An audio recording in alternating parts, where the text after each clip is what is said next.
ધર્મનો ત્યાગ કરે તે દુઃખી થાય. આ બાજુ કૌરવોએ ધર્મનો ત્યાગ કર્યો છે, તેમને અવગણના કરી છે વિદુરજીની, અને પાંડવોએ ધર્મને પોતાની સાથે રાખ્યા છે, ભગવાન કૃષ્ણની ભક્તિ કરી છે.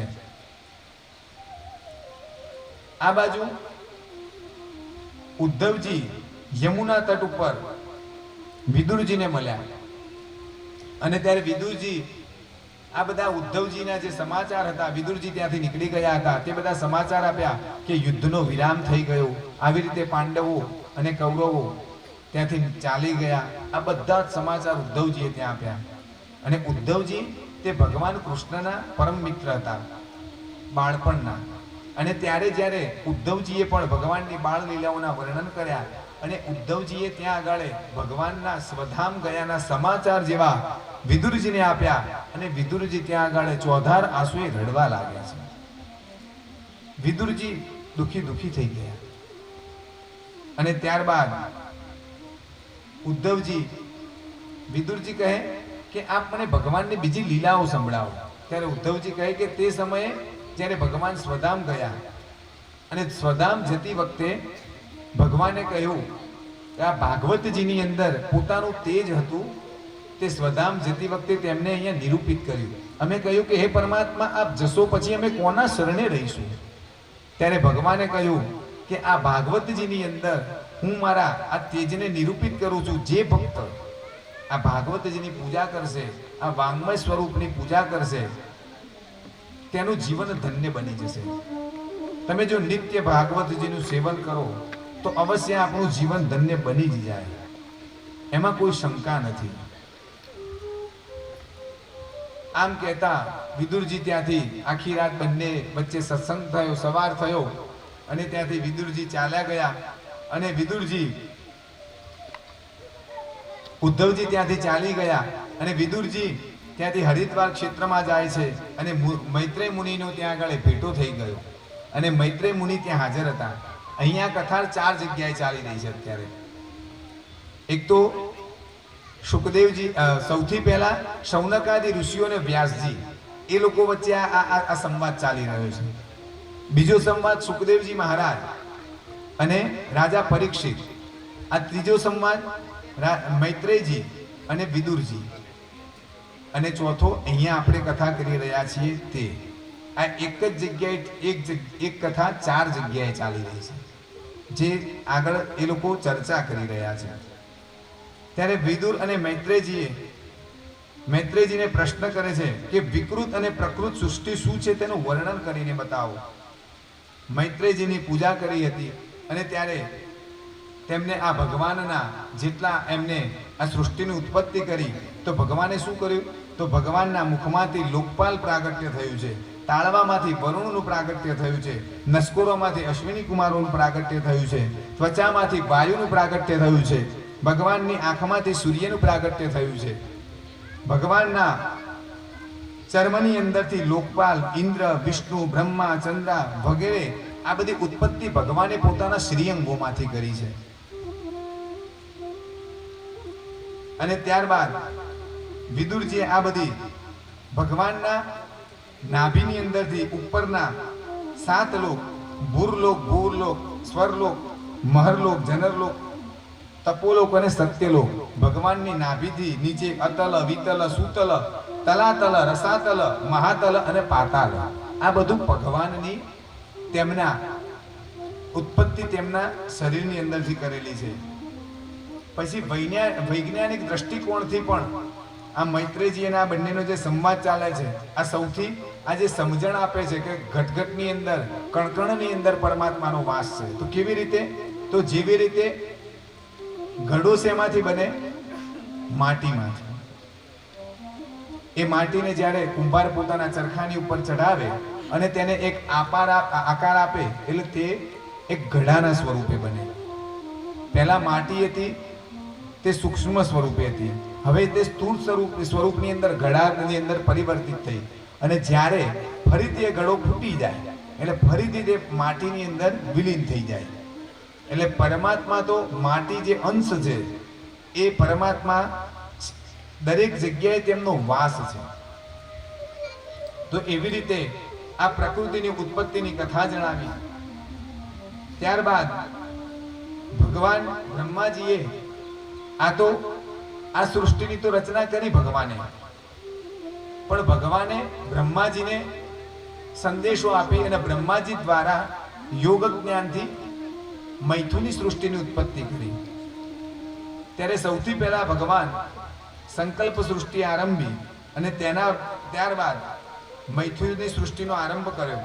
તો સૌથી પહેલા તેમને જ્યારે સૃષ્ટિનો આરંભ કર્યો ત્યારે સનત કુમારો તેમનો જન્મ થયો.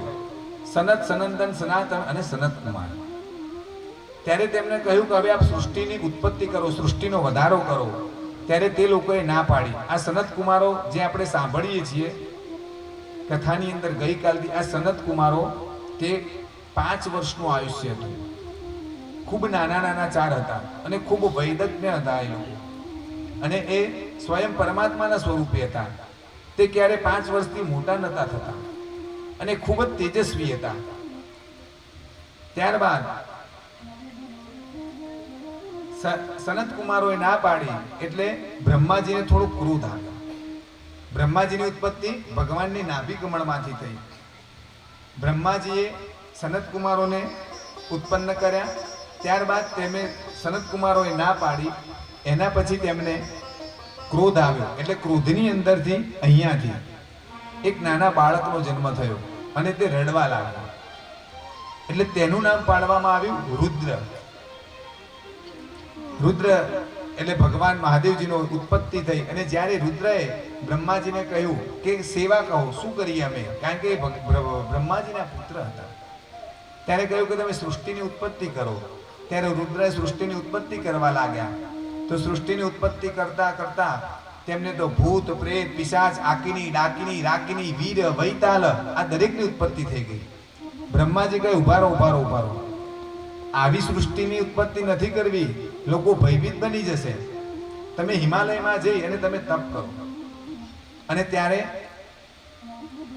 રુદ્ર કહેતા શિવજી હિમાલયમાં જઈ અને તપ કરવા લાગ્યા. ત્યાર પછી તેમને 10 માનસ પુત્રોની ઉત્પત્તિ કરી. તેની અંદર મરીચી, અત્રિ, અંગીરા, પુલત્સ્ય, પુલહ, ક્રતુ, ભૃગુ, વશિષ્ઠ, દક્ષ અને નારદ આ 4 તેમના માનસ પુત્રો છે. નારદ ઋષિ એ પણ બ્રહ્માજીના પુત્ર છે. અને ત્યારબાદ તેમને પોતાના શ્રી અંગની અંદરથી ડાબા અંગની અંદરથી પુરુષ અને જમણા અંગની અંદરથી સ્ત્રી આ બંનેની ઉત્પત્તિ કરી. જે જમણા અંગની અંદરથી ઉત્પન્ન થયા તે સ્વયંભૂ મનુ, અને ડાબા અંગની અંદરથી ઉત્પન્ન થયા તે મહારાણી શતરૂપા. મનુ કહેતા મન અને શતરૂપા કહેતા વૃત્તિઓ. આપણા દિમાગની, આપણા મગજની અંદર રહેલી વૃત્તિઓ. આપણું મન અલગ અલગ પ્રકારની વૃત્તિઓ કરે. તેનો બીજો દ્રષ્ટિકોણ પણ આ છે. એટલે મનુ અને શતરૂપાની માતાજીની જેવી ઉત્પત્તિ કરી અને તેમને કહ્યું કે હવે આપ સૃષ્ટિની ઉત્પત્તિ કરો. ત્યારે મહારાજ મનુ અને શતરૂપા દ્વારા 5 સંતાનોની ઉત્પત્તિ થઈ. તેની અંદર એક રાજા પ્રિયવ્રત અને બીજા ઉત્તાનપાદ, 3 પુત્રીઓ થઈ. એની અંદર આકુતિ, દેવહૂતિ અને પ્રસૂતિ. આકૃતિ છે તે રુચિ પ્રજાપતિની સાથે તેના લગ્ન થયા. દેવહૂતિની લગ્ન કરદમ ઋષિની સાથે થયા અને પ્રસૂતિના લગ્ન દક્ષ પ્રજાપતિની સાથે થયા. બ્રહ્માજીએ મનુ મહારાજને પ્રજાની વૃદ્ધિ કરવા માટે તેમને આજ્ઞા કરી. અને જ્યારે મનુ મહારાજે કહ્યું કે પૃથ્વી તો રસાતલની અંદર જતી રહી છે, અમે સૃષ્ટિની ઉત્પત્તિ તો કરીએ, પણ આ ઉત્પત્તિ કર્યા પછી અમારે બધાને રાખવાના ક્યાં? તો કે કેમ? તો જ્યારે સૃષ્ટિનો વિનાશ થયો ત્યારે પૃથ્વી તે રસાતલમાં છે. ત્યારે ભગવાનને પ્રાર્થના કરી છે. ભગવાન નારાયણને પ્રાર્થના કરી અને ત્યાં ભગવાન નારાયણ વરાહ અવતાર રૂપ લઈ અને ત્યાં આગળ ઉત્પન્ન થયા. અને વરાહ અવતારે ભગવાનનું ત્યાં આગળ પ્રાગટ્ય થયું. બોલો શ્રી વરાહ ભગવાન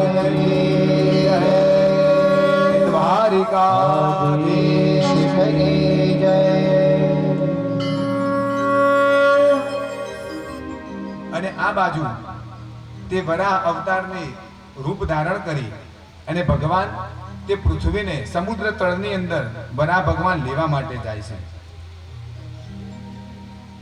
આ બાજુ ધીરે ધીરે ધીરે તે પૃથ્વીને લઈ અને જળ ઉપર લાવી અને સ્થિર કરવા લાગ્યા. અને બીજી બાજુ આ બાજુ કશ્યપ ઋષિ તેમના બે પત્ની, એક દિતિ અને બીજા અદિતિ. તો દિતિ દ્વારા જે પુત્રો થયા, અદિતિ દ્વારા જે પુત્રો, અદિતિ હતા તે દેવોની માતા હતા, તે દિતિ હતા તે દાનવોની માતા હતા. એક દિવસે સંધ્યાનો સમય હતો અને કશ્યપ ઋષિની સાથે દિતિ માતાએ તેમની પાસે આવ્યા અને ખોટી માંગણી કરી. આ બાજુ કશ્યપ ઋષિ સંધ્યા સમય હતો, તેમને કંઈ કીધું નહીં, કશું બોલ્યા નહીં. અને આ બાજુ દિતિ માતાની જે અપેક્ષા હતી તેને પરિપૂર્ણ કરી. અને ત્યારબાદ સંધ્યા સમય હતો. આ બાજુ સંધ્યા સમયની અંદર તે દિતિ માતાને ગર્ભ રહ્યો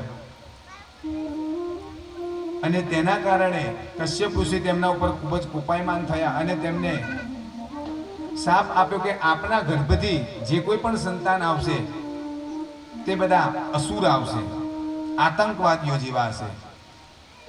ત્યારે આવું જાણી એ દિતિ ખૂબ જ દુઃખી થઈ ગયા